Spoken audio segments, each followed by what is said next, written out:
ایک مرتبہ کا ذکر ہے کہ خراسان کا مشہور فقی بغداد آیا تو خلیفہ ہارون رشید کو اس سے ملاقات کا شوق پیدا ہوا۔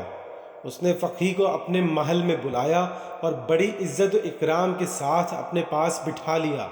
فقی اپنی اتنی عزت و تکریم پر پھولے نہ سما رہا تھا اور گاہے بگاہے خلیفہ ہارون رشید پر اپنی علمی دھاک بھی بٹھا رہا تھا، اور خلیفہ بھی اس کے علم سے خوب متاثر ہو رہا تھا۔ ابھی ملاقات جاری تھی کہ کہیں سے بہلول ٹہلتے ٹہلاتے خلیفہ کے دربار آ پہنچے اور خلیفہ کو سلام کر کے اس کے پاس بیٹھ گئے۔ فقی نے بہلول کا جائزہ لیا اور ان کے بوسیدہ کپڑے، دھول میں اٹے بال اور جوتیاں دیکھ کر خلیفہ سے کہنے لگے کہ آپ واقعی ایک مہربان اور رحم دل انسان ہیں کہ بہلول جیسے معمولی لوگوں کو بھی اپنے پاس جگہ دیتے ہیں۔ بہلول نے فقی کے یہ الفاظ سنے تو اپنی جگہ سے اٹھے اور ہاتھ میں پکڑا عصا زمین پر مارتے ہوئے کہنے لگے کہ آپ اپنے ناقص علم پر اتنے مغرور کیوں ہیں؟ میری ظاہری حالت کو چھوڑیے اور ابھی اسی وقت میرے ساتھ علمی مباحثہ کرنے کے لیے تیار ہو جائیے، کیونکہ میں تو جانتا ہوں مگر آپ شاید نہیں جانتے کہ آپ کچھ بھی نہیں جانتے۔ یہ سن کر فقی کے چہرے پر غصے کے تاثرات ابھر آئے۔ اس نے انتہائی غصے میں بہلول سے کہا، میں نے سنا تھا تم پاگل ہو، مگر آج دیکھ بھی لیا، اور میں پاگلوں کے ساتھ علمی مباحثہ نہیں کرتا۔ بہلول نے کہا کہ میں مانتا ہوں کہ میں پاگل ہوں، مگر آپ تو علم والے ہیں نا، گھبرائیے مت، میرے ساتھ علمی مقابلہ کیجیے۔ خلیفہ ہارون نے بھی بہلول کو ڈانٹتے ہوئے کہا کہ تم جانتے نہیں کس سے بات کر رہے ہو، یہ خراسان کے سب سے بڑے عالم ہیں۔ بہلول نے عاجزی سے جواب دیا کہ اسی لیے تو میں چاہتا ہوں کہ یہ میرے ساتھ علمی مباحثہ کریں۔ خلیفہ ہارون کو بھی علمی مباحثوں کا بہت شوق تھا، تو فقی سے کہا کہ کیا مضائقہ اگر آپ بہلول کی دعوت قبول کر لیں۔ خلیفہ کے اصرار پر فقی نے کہا ٹھیک ہے، مگر میری ایک شرط ہے۔ میں بہلول سے ایک معمہ پوچھوں گا، اگر اس نے اس کا ٹھیک جواب دے دیا تو میں اسے 1000 اشرفیاں بطور انعام دوں گا، اور اگر یہ جواب نہ دے سکا تو یہ مجھے 1000 اشرفیاں دینے کا پابند ہوگا۔ فقی کی بات پر بہلول نے مسکراتے ہوئے کہا کہ فقیروں کے پاس مال و دنیا کہاں؟ ہاں، میں یہ کر سکتا ہوں کہ ہارنے کی صورت میں ایک غلام کی حیثیت سے اپنے آپ کو آپ کے سپرد کر دوں گا، اور جب تک آپ کی 1000 اشرفیوں کی قیمت پوری نہ ہو جائے میں آپ کی غلامی کروں گا۔ فقی نے کہا مجھے منظور ہے۔ بہلول بولا اگر میں جیت گیا تو 1000 اشرفیاں ناداروں اور محتاجوں کا حصہ ہوگا، کیونکہ امیر المؤمنین حضرت علی کرم اللہ وجہہ کا قول ہے کہ جہاں بھی دولت ضرورت سے زیادہ ہو وہاں یقیناً کسی حقدار کا حق ضائع ہو رہا ہے۔ فقی بولا مجھے منظور ہے، تو تم تیار ہو سوال کے لیے؟ بہلول نے کہا ہاں میں تیار ہوں۔ فقی نے پوچھا ایک گھر میں ایک عورت اپنے شرعی شوہر کے ساتھ بیٹھی ہے، اسی گھر کے ایک کمرے میں ایک شخص نماز پڑھ رہا ہے اور دوسرے کمرے میں ایک شخص روزہ دار ہے۔ اچانک گھر میں ایک ایسا شخص داخل ہوا جس کے آنے سے شوہر اور بیوی ایک دوسرے پر حرام ہو گئے۔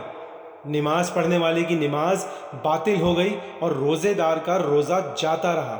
اب بتاؤ کہ باہر سے آنے والا شخص کون ہے؟ دربار میں سناٹا چھا گیا۔ خلیفہ ہارون بھی حیرت سے بہلول کی طرف دیکھتا رہا، مگر بہلول نے فوراً جواب دیا کہ گھر میں داخل ہونے والا شخص عورت کا پہلا شوہر ہے جو سفر پر گیا ہوا تھا، اور اطلاع ملی تھی کہ دوران سفر اس کا انتقال ہو گیا ہے، اور 2 مردوں کو اجرت دی تھی کہ وہ اس کے مرحوم شوہر کی قضا نمازیں پڑھیں اور روزے رکھیں۔ اب شوہر کے واپس آ جانے سے عورت کے پاس بیٹھے شخص کا عقد ختم ہو گیا اور وہ عورت پر حرام ہو گیا۔ اسی طرح نمازی اور روزہ دار کی عبادت بھی باطل ہو گئی۔ بہلول کی حاضر جوابی پر فقی کا منہ حیرت سے کھلا رہ گیا۔ خلیفہ نے بھی خوش ہو کر بہلول کو خوب داد دی، اور باقی وزراء اور درباری بھی بہلول کو داد دینے لگے۔ جب شور کچھ کم ہوا تو بہلول نے خلیفہ ہارون سے فقی سے سوال کرنے کی اجازت طلب کی۔ خلیفہ نے کہا بالکل اجازت ہے۔ بہلول بولا فرض کریں ہمارے پاس ایک مٹکا سرکہ اور ایک مٹکا شیرہ ہے، ہم اس میں سے سکنجبین تیار کرنے کے لیے ایک پیالہ شیرہ اور ایک پیالہ سرکہ مٹکوں میں سے نکالتے ہیں اور دونوں کو ایک برتن میں ملا دیتے ہیں۔ اس وقت ہمیں پتہ چلتا ہے کہ اس میں ایک چوہا مرا پڑا ہے۔ کیا آپ بتا سکتے ہیں کہ وہ مرا ہوا چوہا سرکے کے مٹکے میں تھا یا شیرے کے؟ اب تمام لوگوں کی نگاہیں فقیہ کی طرف تھیں کہ وہ کس طرح اس معاملے کو حل کرتا ہے۔ فقیہ گہری سوچ میں ڈوب گیا، اس کے چہرے سے گھبراہٹ صاف ظاہر ہو رہی تھی۔ جب کافی دیر تک وہ کوئی لفظ نہ بولا تو خلیفہ ہارون نے کہا کہ جس طرح بہلول نے تمہارے سوال کا فوراً جواب دیا تھا، تمہیں بھی بلا تاخیر اس کے سوال کا جواب دینا چاہیے تھا۔ فقیہ نادم ہو گیا اور سر جھکا کر بولا عالی جاہ، میں اس سوال کا جواب نہیں دے سکتا۔ خلیفہ ہارون نے حیرت سے فقیہ کی طرف دیکھا اور پھر بہلول سے کہا کہ تم خود ہی اس کا جواب دے دو۔ بہلول نے فقیہ سے کہا کہ حضرت بس اتنا ہی علم تھا آپ کو۔